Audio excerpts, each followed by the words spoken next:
How y'all doing? Come back out here again today, make a new video on this old Moline.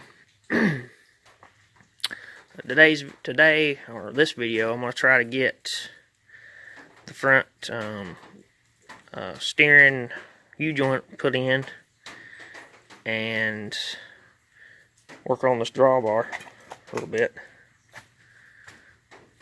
Try to get it figured out, and probably try to get the valves lapped, and hopefully, if it all works out, I'll have this new valve that's coming.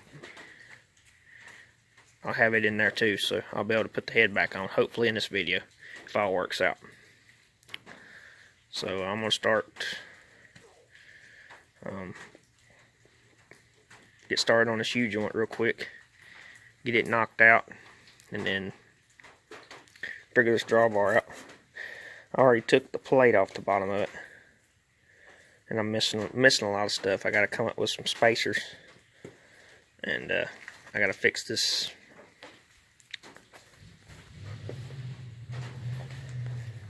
rear piece. You can see how it's bent down. It's missing the spacers and everything. I don't know how it was made originally, so I'm gonna have to just rig it. And I'm probably gonna take this thing here off, get it out of the way, and try to straighten it up. And I might try to maybe work on the brakes a little bit, loosen them up. I don't know. So whatever happens, happens. I'll be back when I got something. Alright, so I've been picking away at this thing a little bit more. I went ahead and put my used, new to me, steering U-joint on. And it seems to have helped a lot. The old one,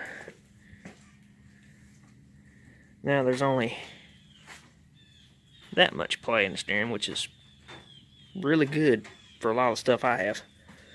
But here's the old U-joint right here. Now I wish these things were rebuildable, but they're not. But I can't really do it one-handed. Let's see. You can kind of see, you can hear it. It's loose. It was making the steering wheel have a lot more play. And I was thinking about taking one of these. This is a Bolin's lawnmower drive shaft universal joint. And if you look, they're about the same size. The only difference is that the holes are different. But I was thinking about getting one of these, cutting that off, taking this one, cutting these off, and then machine a V and lay it up and weld it, and make one of those that's then greasable. But yeah, it's an idea. Doubt I'll ever do it, but it's an idea. Because we've got 3 of these tractors, so having a nice hack for something simple would be a good thing. But it had these bolts in it here, just regular old 3/8. These are supposed to have roll pins, and those roll pins wear out over time and fall out. And some old farmer put 3/8 in it, so I went through and reamed holes out professionally and put 7/16, and it took all the play in it out. The only thing that's got play now is that right there. It's a little, this shaft is wore, but other than that, it ain't too bad. Still a little bit of flop in it, but it ain't nothing severe. I will have to grease this after I paint it, which shouldn't be a big deal, but we'll see. I haven't really done much else to it. I took the seat off. There's the old one over there. I'm thinking about, I'm probably going to make a seat. I want to make like one of the old original seats with the square base and the foam in the back rest. I might try to make one of those. I don't know yet. I'll just have to see. But I think it'd be neat. Someone rigged a bolt to keep it from going over here. I do have a spring that I'm going to try to make work. Here's a spring. I think it'll work. I might have to cut it off wherever it comes to, but I think it should work just fine.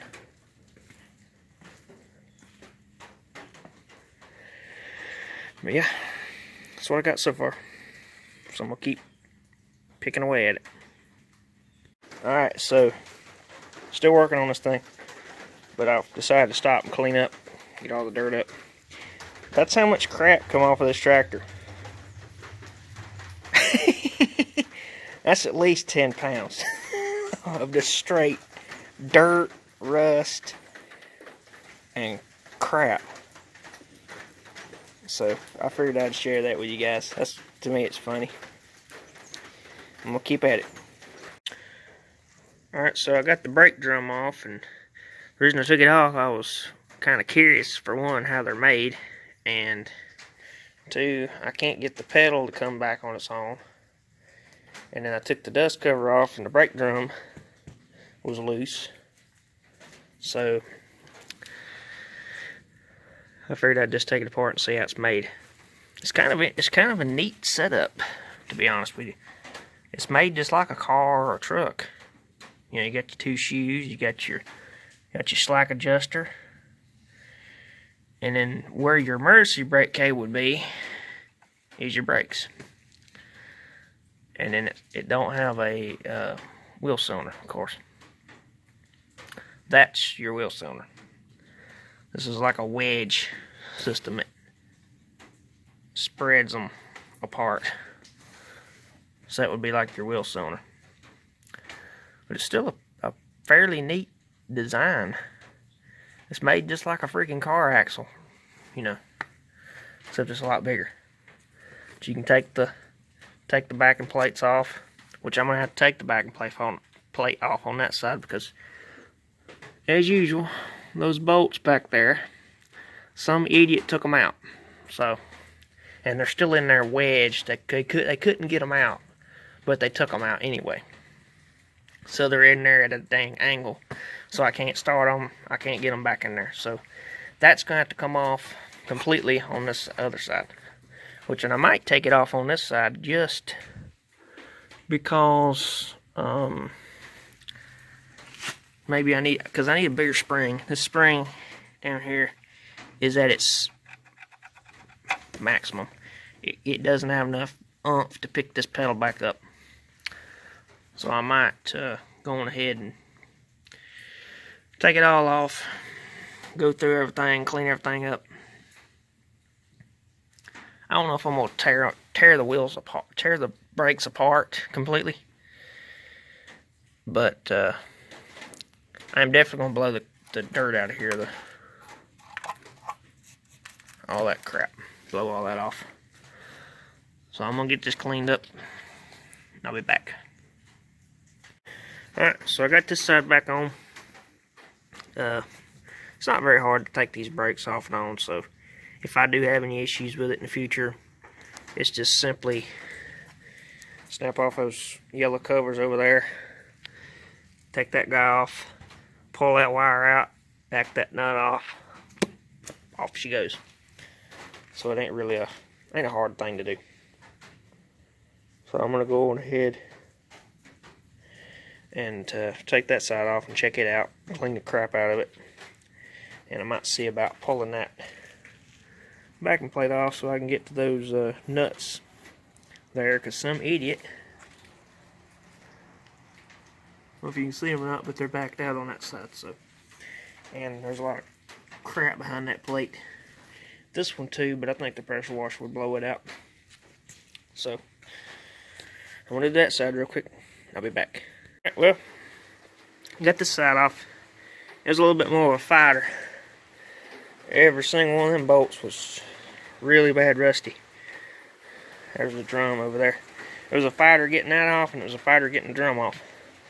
The only bad thing about these is you can't turn the drum to get to the slack adjuster like you can on a car. So if it's flat tires and stuff, you can't. Basically, you can't do anything. So it's a little dirty. Probably asbestos. That's real great for the lungs. Also helps you to see Jesus, but you know, that comes later. So yeah, I'm gonna get this cleaned up. Get some penetrating oil sprayed on that cable and on all the hardware. Get it working better. That's what I did on the other side. It seemed to help the pedal come up. And another thing I noticed, it's not so much the spring, is that thing right there on the bottom. You see the grease fitting on it? That's binding into the other pedal. It needs to be separated, so that's what I'm going to try to do. Separate those two somehow.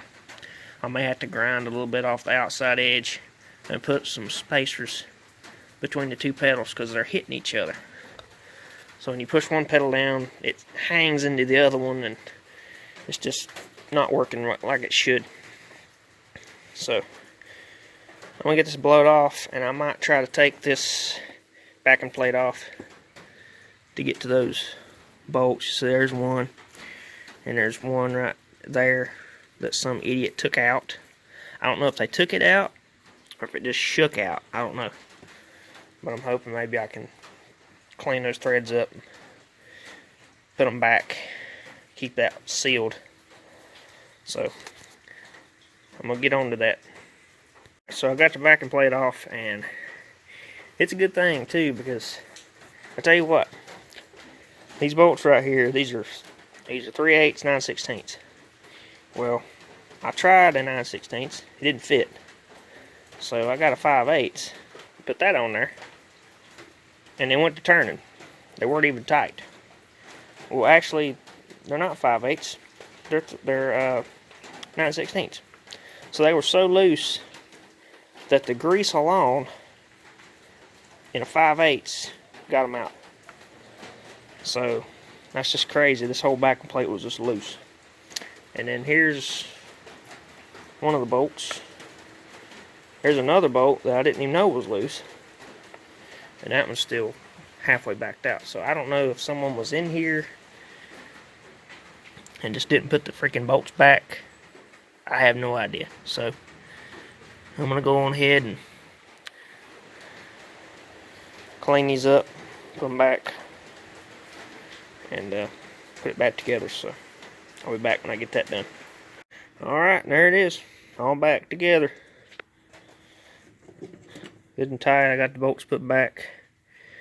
I actually had to tap a lot of them out. All of those were loose, and I just checked, and so were they. They're loose, so I gotta go back with an open end and go around and tighten all those up. But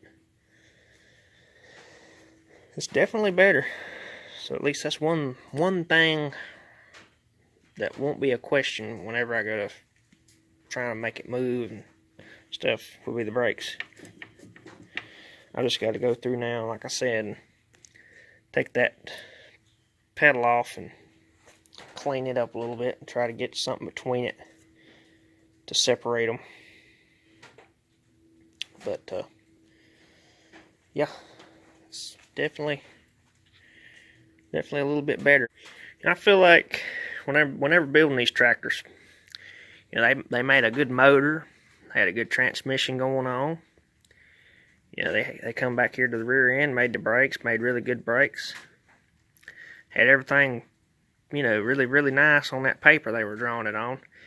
And then the guy comes in and says, where are they going to sit?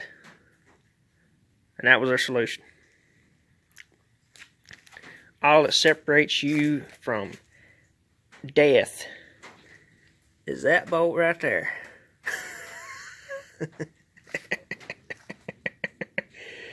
I mean, look at this. You're like, you're there, and there's the rest of the tractor. You, the rest of the tractor. It's just crazy. It's neat though, but it's crazy. Alright, so I'm getting ready to start pulling these valves out. I don't know if this particular style of spring compressor is going to work. You can see it's got that little shoulder there, kicks in. I just don't think it's going to reach under there all the way and make good contact, but I'm fixing to find out, but I've got to adjust it. It's going to be a tedious process. I'm going to have to adjust this thing as I go because of the head studs over on that side. So I'm going to try to get this thing set up and see if I can't pull one. So I'll be back to let you guys know how that works. Alright, so the fancy valve spring compressor didn't work. So I had to improvise here. So I took a piece of angle, I think this is like 1 inch, 1 by 1, 1 inch by 1 inch, and drilled 2 holes in it. And I got to looking at these studs, and they're a triangle pattern. So you got there to there to there to there. So, and it dead centers those valves. So what I did is I took, drilled holes between here, put a 3/8 bolt, the right size, to go between there to push the valve where the valve won't come back this way. And on this side, I took a simple pair of vice grips, clamped it on the retainer, pushed in, and then took a little screwdriver and knocked the keepers off into this rack. So that's what I'm going to do. Now putting them back, I don't know yet. I might could do the same technique. We'll just have to see. But I'm going to probably get one of those little one-sided spring compressors. Because once you get it on, once you get the spring compressed and get it on there, it won't really matter. I had to do this to get it off because if you look up in there, there's that cast iron inlay right there. It'd be hard to get a spring compressor to, compress that spring without it just turning.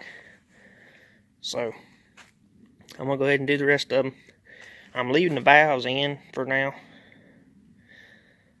until I get all of them done, and I'm gonna go through and try to label them or mark them, or at least lay them where they go, so I won't lose track of them. And yeah, I'm gonna do this another 6 times and I'll be back. So as you guys can see, it worked. So we got intake valves. There's a little blue, I don't know what that is. I don't know if that's from where it wasn't oiled and good in here and it got hot. I don't really know. The valves are kind of funny made. I don't know if you can see that. Kind of has like a curve to it. But this would have had to have been done. If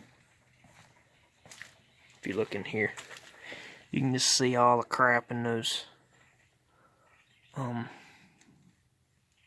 ports. That's full of acorns, pecan shells.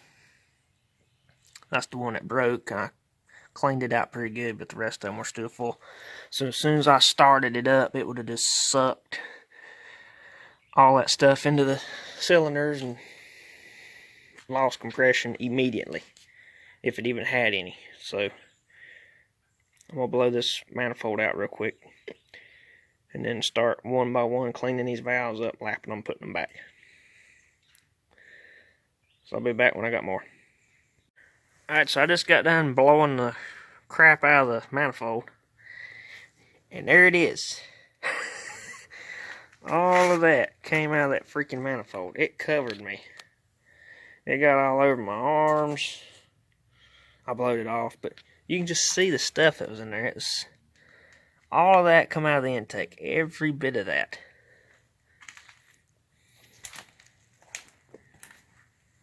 On this side too. All of that come out of the intake. Blowed all.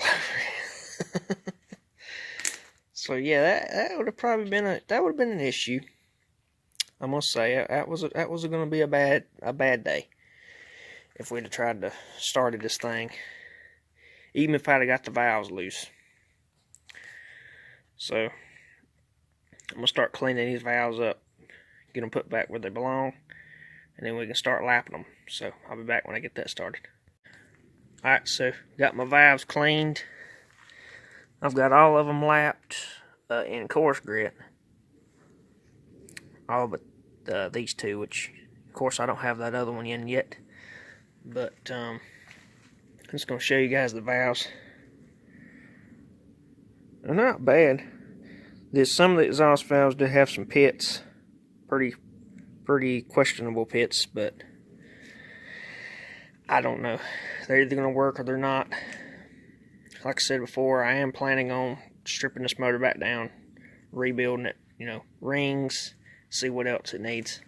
So if for some reason I can't get good compression out of these two cylinders, I'll buy 2 new valves, lap them, put them in, be done with it.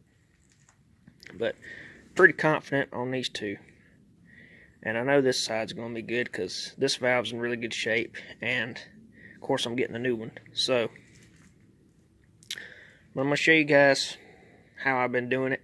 I've been using a combination of the drill and one of these. And these usually work pretty good for a plain old flathead. But of course this isn't a plain old flathead. So, I'm going to get this set up and I'll show you guys what I'm doing. You can see the seat pretty rusty right in there.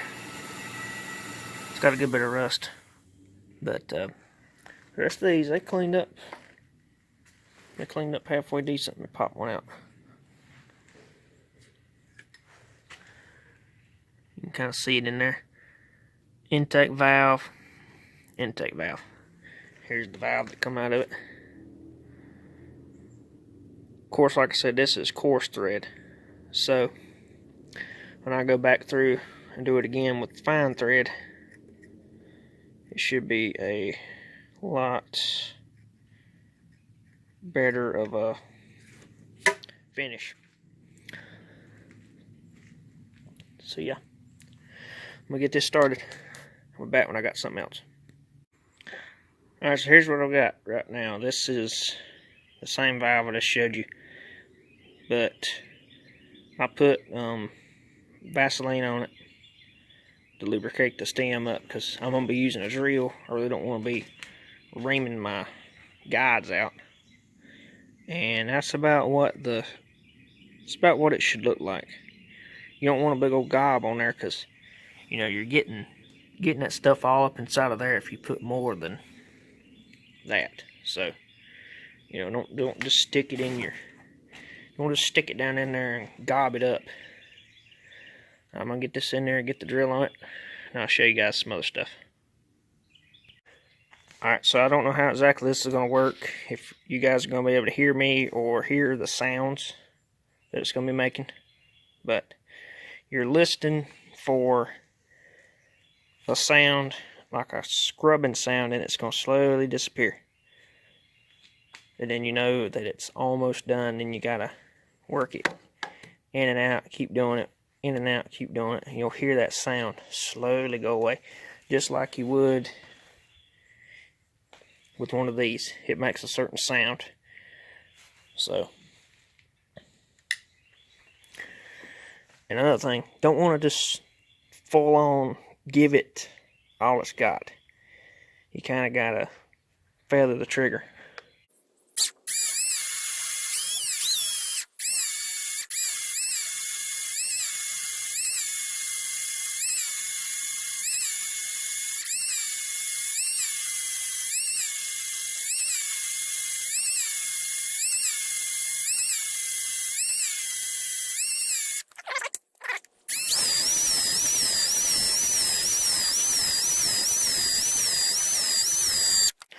Alright, we're going to pop that out and see how it looks.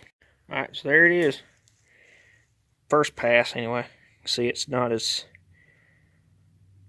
shiny as it was. It's got some grooves and some lines in it.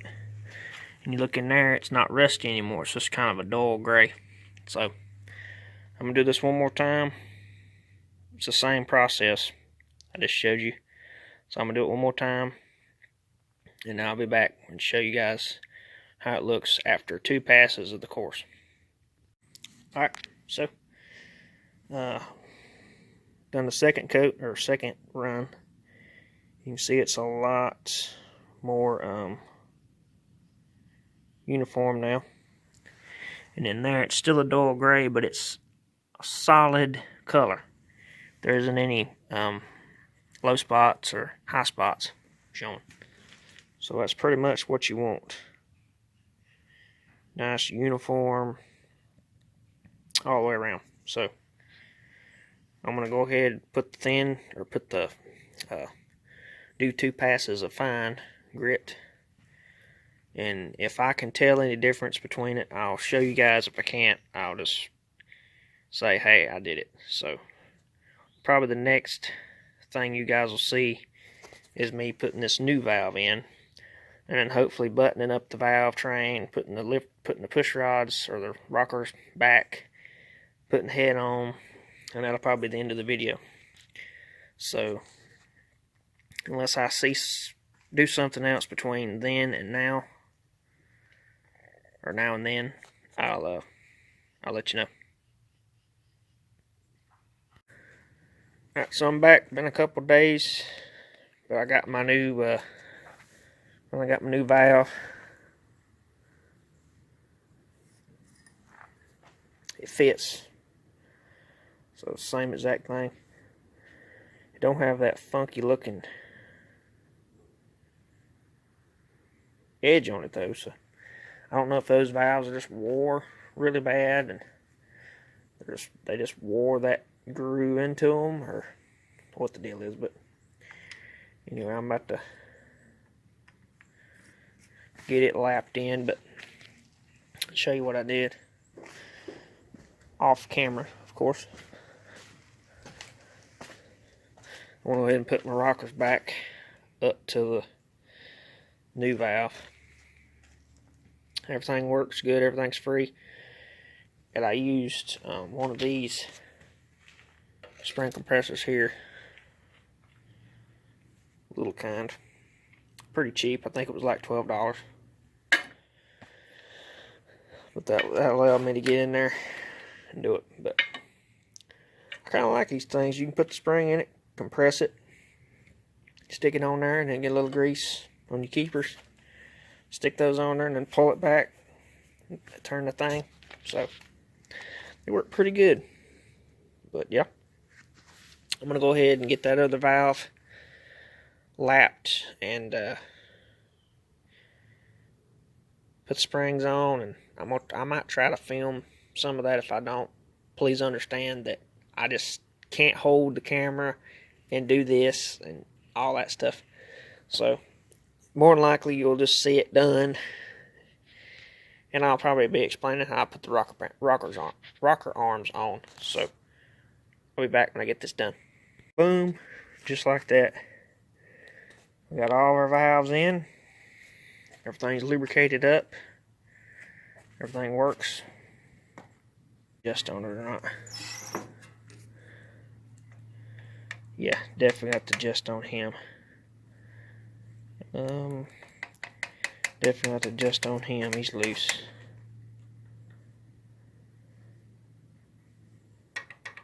None of them are that bad, but I just got to adjust these. The exhausts and then the intakes. So I've got to take the play out. So I'm gonna go ahead and do that, and I'll be back. So I just got done spraying on and putting a new head gasket on. So there it is. Yeah, brand new. Should work great. I already got the head on. I got to go home and see if I can find the torque spec on it and make sure it's where it needs to be. But I pretty much got them all even. I worked them up and down, all the way across. Ironed it out, you know. And I got my valves adjusted. I can't figure out why that one's that way. The only thing I can think of is it's a new valve and it hasn't been lapped in far enough. So it probably really needed the seat cut and all that mess, but you know, it'll work. It's got plenty tight enough. I went through, took them out, loosened them up. It may tick when I crank it. I'll just have to go back and go through the settings. But oh yeah, I forgot. I went up through and put my bolts in the bell housing now, so the tractor's not going to fall in two on me. So that's good.